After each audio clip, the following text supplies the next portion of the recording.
On December 10, 1996, a Harvard-trained neuroanatomist named Jill Bolte woke up with a piercing pain behind her left eye, and over the next 4 hours, she watched a blood vessel burst inside her own brain in real time.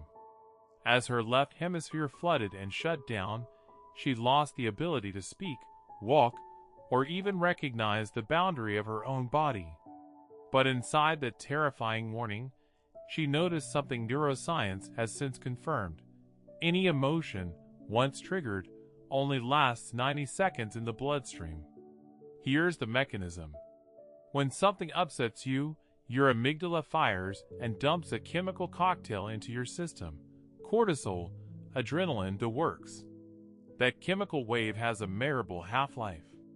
Within a minute and a half, the physiological flood is metabolized and flushed out of your body completely, whether it's rage, panic, or grief.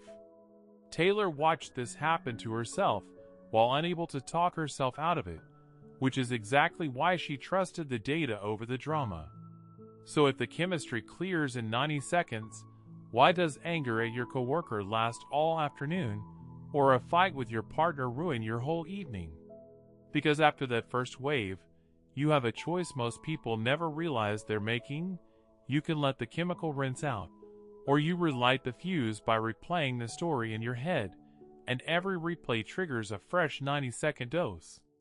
If you're finding this useful, we post one of these every single day, so subscribe now, and you won't miss tomorrow's.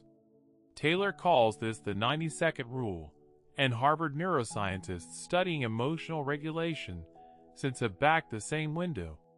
The catch is that most of us never actually feel the emotion. We bypass the body and jump straight to the narrative, thinking our way into hours of a feeling that was designed to leave in a minute and a half. Try this tonight.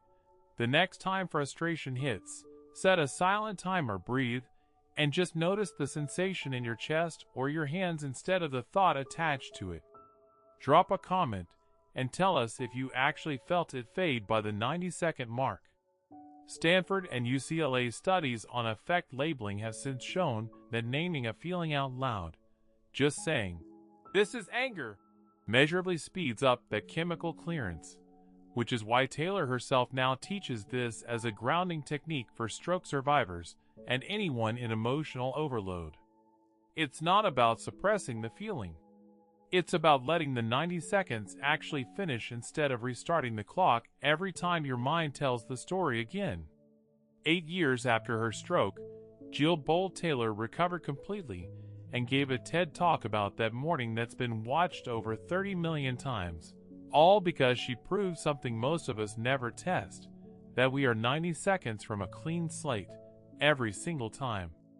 Hit the bell so tomorrow's brain rule lands in your feed automatically.